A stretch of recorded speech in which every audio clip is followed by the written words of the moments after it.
Hi Year 12, apologies for delivering the next few lessons in this way, but we're doing the exact same things that we do in class. So we're going to continue with our study of the Awakening, and today we're going to cover chapters 9 to 14. Hopefully next week we'll get into the 20s chapters, so please make sure that you've done your reading ahead of time so that what we're doing is like a recap of what you will have read independently. Okay, so we'll begin with chapter 9, the party chapter. In this chapter, I find Chopin's description of the party at the beginning of the chapter particularly interesting. So she begins by describing all of the light. Now, light is often a metaphor for goodness and purity. However, all the lights at the party are artificial lights, and I think Chopin describes them in a way that seems quite oppressive. So she describes how every light in the hall was ablaze. So I'd like you to make notes on this as I talk through, please. So every light in the hall was ablaze, and I think this demonstrates how in society people pretend to be happy, but it's quite artificial. It's not natural light. And so on the surface level, everyone in the party appears to be living their best lives and having a great time. This idea about artificial happiness is further explored when Chopin describes the two piano players of the party. We have Adele who plays the piano and she keeps time nicely and she plays it perfectly well, but her reasons for playing it are artificial. She plays the piano because she and her husband both considered it a means of brightening the home and making it attractive. So her reasons for playing the piano aren't natural. Her reasons for playing the piano don't come from a deep desire to use music as a form of self-expression and self-fulfillment, but instead as a means of displaying something about how great she is to society. Adele's piano playing doesn't really provoke any kind of emotional response from the audience. They're again artificially enjoying it. However, then we have Mademoiselle Rise, and this is the first time she's properly introduced in the novella, and she's a really interesting character. So we know from her title, Mademoiselle, that she's an unmarried character, which immediately positions her as an outsider to society. She's an older character, so she's considered to be a spinster and an enigma amongst the others. She hasn't fulfilled the expectation of attaching herself to a man. However, when she plays the piano, Chopin really focuses on Edna's emotional response. It sent a keen tremor down Mrs. Pontellier's spinal column. So Mrs. Pontellier for the first time seems to have a real emotional response and a physical response to someone playing music. And this is because Mademoiselle Rise, in stark contrast to Adele, plays the piano as a means of self-fulfillment and self-expression, and plays it for much more natural reasons. And it sparks in Edna genuine happiness.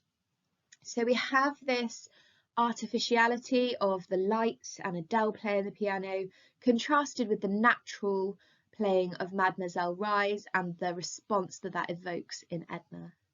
And I think this is really interesting to demonstrate to us that society is full of artificial happiness, people masquerading, coming back to that idea of performing their happiness to society, but actually being quite oppressed because it's very artificial. And that's contrasted with how some people in the text, Mademoiselle Rise, for instance, has experienced true self-fulfillment and happiness, and that brings about a more emotional response. Okay, I wanted to include a new word for us, and that word is capricious. Capricious means given to sudden and unaccountable changes of mood or behaviour. Could you write the word and the definition down for me, please? Our word is capricious. And I want you to consider and answer the question, do you think it would be fair to describe Edna as capricious? Do you think she's given to sudden and unaccountable changes of mood and behaviour? And what evidence do you have for this? You can think about the party scene, or you can think about any other points in the text that you think will help you to answer that question with evidence. Off you go.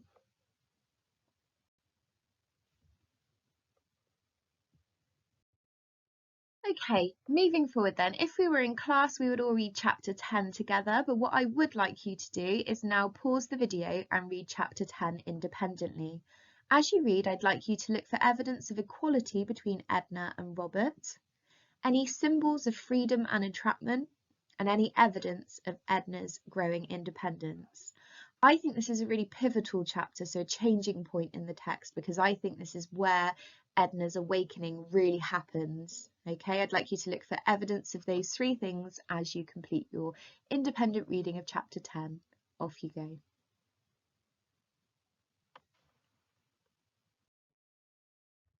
Okay, so in chapter 10, Edna learns to swim. Lots of people have been teaching her throughout their time on Grand Isle, but eventually she learns to do it by herself. She goes out into the water by herself and learns to swim alone. And this is symbolic of her awakening. Now, the sea or the ocean has been used in lots of texts as a universal symbol of nature, but also rebirth and infinite possibilities. So quite often you'll see Christians using the water to baptize people, which is symbolic of their rebirth into Christianity. And it seems that Edna goes into the sea, which is symbolic of endless possibilities, and emerges as almost a new person, having learnt to swim.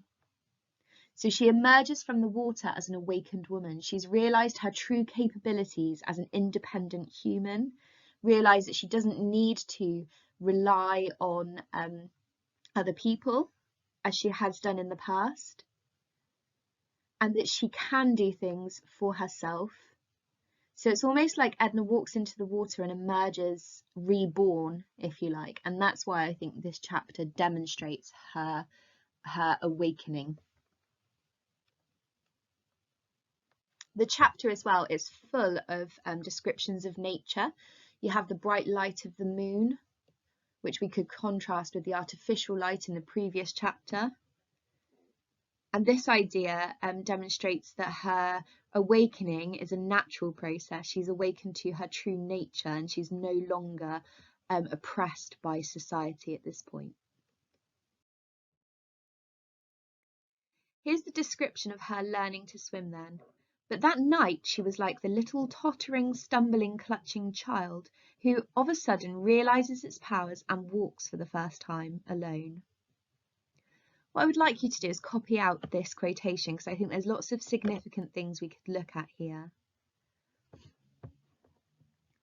Firstly, I would pick out the noun child because this would confirm our reading of her learning to swim as being like a rebirth. It's like she's gone back to childhood. She's got that second chance at life. She's been reborn. I also think tottering, stumbling and clutching as verb choices are interesting because it demonstrates how she was previously. She wasn't successful previously in masquerading as your typical person of society. She was tottering, stumbling and clutching. She was really kind of learning to be how she thought she should be at that point. However, whilst in the water, she suddenly realises her powers and walks for the first time alone. That word alone there demonstrates her independence, which is confirmed by powers. It's seen as a really positive thing that she's able to do something by herself without society's intervention, with just nature behind her, and that symbolises how now she's become a more independent person. So learning to swim for Edna is like a mark of her independence.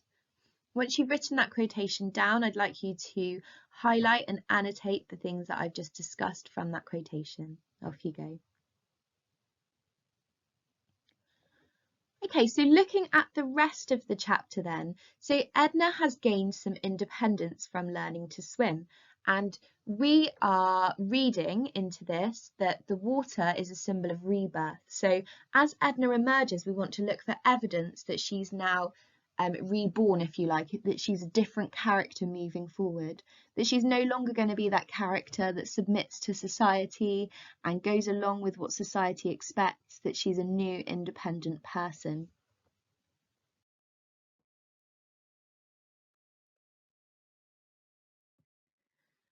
Her awakening then is evidenced as she walks away from the shouting voices of the others, and Chopin uses this word to describe how the voices sought to detain her.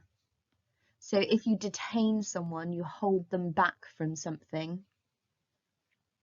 This is symbolic of how Chopin believes that lots of people in society are detained by the oppressive rules. They're held back by the oppressive rules. Edna ignores them, she shuts them out, and she walks on ahead independently. And this is symbolic of how she's no longer going to abide by society's rules and allow society to control her. So she shed the oppressing voice of society. From this point on then, Edna becomes a changed woman. In chapter 11, we see further evidence that Edna is now awakened, she's now a changed woman, and she has been reborn. And we see this because previously, when Edna has encountered her husband Leonce, she submitted to him. For example, earlier in the text, when he came back from his club, he told her that one of the children had a fever, and she immediately went to go and try to address that situation.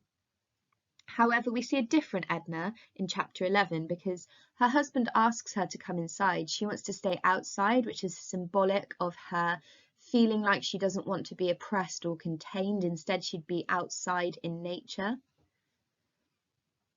It's also symbolic at the end of chapter 10 that she doesn't rely on Robert. She says he can stay if he wants, but that's his choice. She'll be doing what she wants to do, which demonstrates that there's equality between those two characters.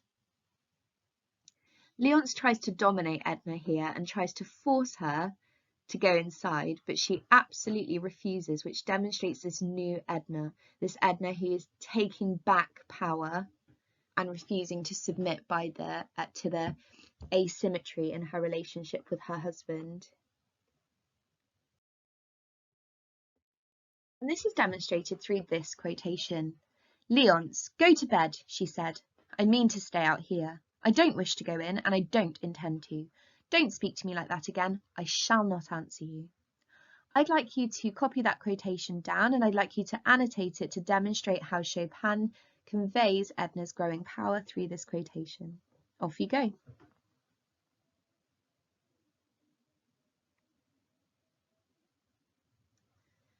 Okay, so there are several methods that Chopin uses here. First and foremost, she uses imperatives. Go to bed. So for the first time, she is instructing him on what to do. And this demonstrates her growing power. There's also the repetition of the pronoun I. I mean to stay out here. I don't wish to go in, and I don't intend to. I shall not answer you. So the repetition of that pronoun I demonstrates her growing independence and her growing sense of herself as an individual. She's no longer doing things that will please society. It would please society if she went inside into her, not her marital home, but the place where they're staying together. Instead, she is determined to assert her independence here. I think this final line, I shall not answer you, is particularly important in terms of demonstrating how Edna is no longer going to submit to everything her husband says, and that she is an independent person following her rebirth in the water, her symbolic rebirth in the water. Add some notes if you need to before we move on.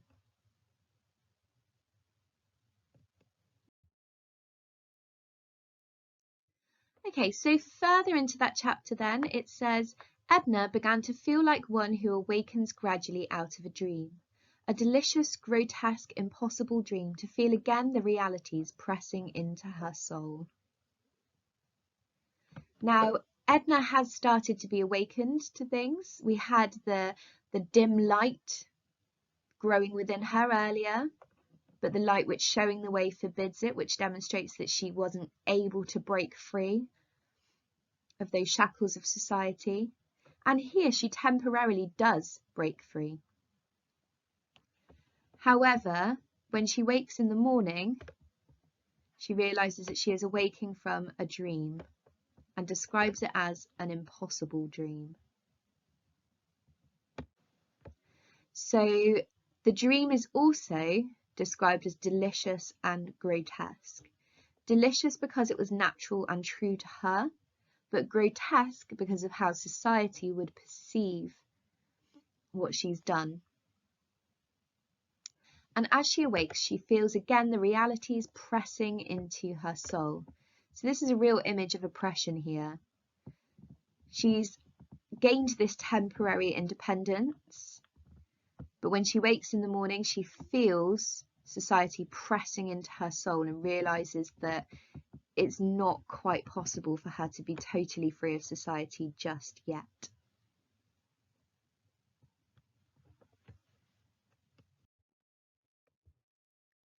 Okay, we're now going to have a whistle-stop tour of chapters 12 to 14.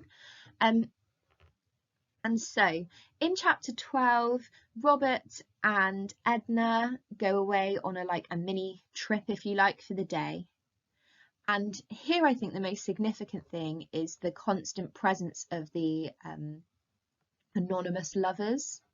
So I get the sense that these two lovers are young people who are hopelessly in love and having a bit of a holiday romance. Chopin describes how the lovers are close together, they're leaning on one another, and they seem to be quite happy and carefree, and they're a recurring image in the background of all of the text. So she asks, "Are those two married?" "Of course not," laughed Robert. And I think this is interesting to add to our representations of marriage, because Robert finds it laughable, he laughs when Edna asks if those two are married. And for me, I would read into this that the reason it's funny, the idea that those two are married, is because a couple who were married wouldn't be behaving so naturally, happily together.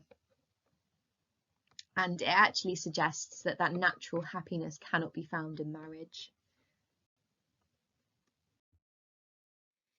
In chapter 13 then, it opens with Edna being overcome with a feeling of oppression when she's in a church service that she attends with Robert.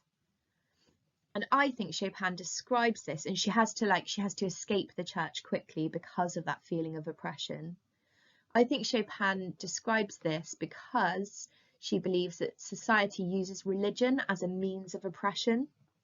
So people get married in the name of God, etc., and people feel it's appropriate to be married and behave in a certain way and not have extramarital relationships because of religion. And I think Chopin is demonstrating to us through this moment where Edna feels oppressed in the church that religion is a further source of oppression and entrapment in society.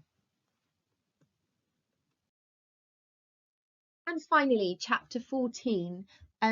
This is where Edna realizes herself the change within her. Chopin describes how she could only realize that herself, her present self, was in some way different from the other self. She was seeing with different eyes that coloured and changed her environment. I really like the metaphor that coloured her environment here, because to me it describes the idea that previously to this moment where she realises that she's a different person now, her life has been quite black and white, quite monochrome, symbolising how it had been quite dull and not filled with true happiness. However, seeing things through her new eyes brings colour, demonstrating variety, possibility and excitement within her life. Okay, so next lesson then we will talk through chapters 15 to 20. And so as we go further into the week, we will be looking beyond. So please make sure you've read to at least chapter 25. Please do update me on how much you have read so that I know where we're all up to. Okay, well done, guys.